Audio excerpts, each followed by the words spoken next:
Bank account కావాలా? అయితే minimum balance maintain చేయాల్సిందే. లేకుంటే ఛార్జీల వడ్డింపు మామూలుగా ఉంటుందని ఐసిఐసిఐ బ్యాంక్ కీలక ప్రకటనను వెలువరించింది. మినిమం బ్యాలెన్స్ అంటే ఏ 1000 2000 అనుకుంటే పొరపాటే.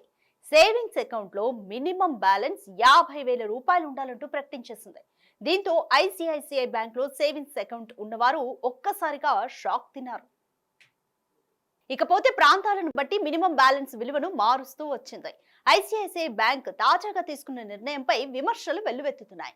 సోషల్ మీడియా వేదికగా జనాలు ఈ నిర్ణయాన్ని తీవ్రంగా ఖండిస్తున్నారు.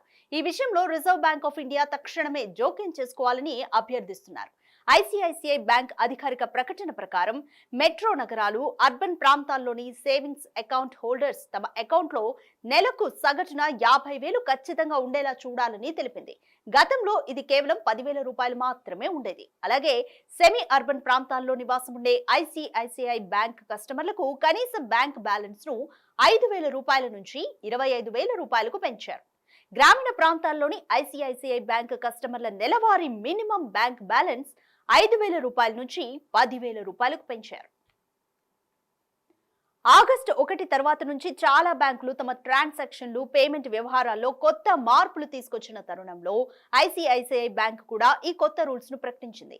ఐసిఐసిఐ బ్యాంక్ తెలిపిన దానికంటే తక్కువ బ్యాలెన్స్ ఉంటే కస్టమర్లు పెనాల్టీ చెల్లించాల్సి ఉంటుందని హెచ్చరించింది. తాజాగా ఈ బ్యాంక్ తీసుకున్న నిర్ణయంపై విమర్శలు వెల్లువెత్తుతున్నాయి. సామాన్యుడు బ్యాంక్ అకౌంట్ ఓపెన్ చేయకూడదా అన్న ప్రశ్నలు వెల్లువెత్తుతున్నాయి. ధనికులు, సుసంపన్నులు మాత్రమే ఈ బ్యాంకులో అకౌంట్ ఓపెన్ చేయాలా అంటూ విమర్శిస్తున్నారు. ఈ కొత్త రూల్స్ సామాన్యుడికి భారంగా మారిందంటున్నారు.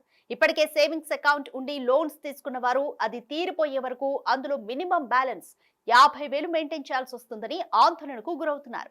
ఈ కొత్త విధానం సామాన్య, మధ్యతరగతి ప్రజలను అడ్డంగా దోచుకోవడమే అని మండిపడుతున్నారు. ఇలాంటి అనాలోచిత నిర్ణయాలతో పేద, వెనుకబడిన తరగతుల వారు బ్యాంకింగ్ సేవలకు దూరం అవుతారని కొందరు ఆందోళన వ్యక్తం చేస్తున్నారు.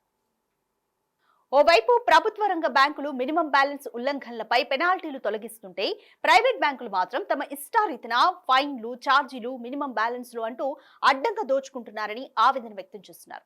ప్రైవేటీకరణ అంటే బహుశా ఇదేనేమో అని పలువురు అభిప్రాయపడుతున్నారు కూడా. సేవింగ్సే 50,000 రూపాయలు లేని వారు 50,000 రూపాయలు మినిమం బ్యాలెన్స్ నుంచి అకౌంట్ ని ఎలా కొనసాగిస్తారని నిలదీస్తున్నారు. ఐసిఐసిఐ బ్యాంకులో పేదవాడు అకౌంట్ ఓపెన్ చేయకూడదా అని ప్రశ్నిస్తున్నారు. ఈ నిర్ణయంపై మరోసారి చర్చించి మినిమం బ్యాలెన్స్ ను తగ్గించేలా చర్యలు తీసుకోవాలని కోరుతున్నారు.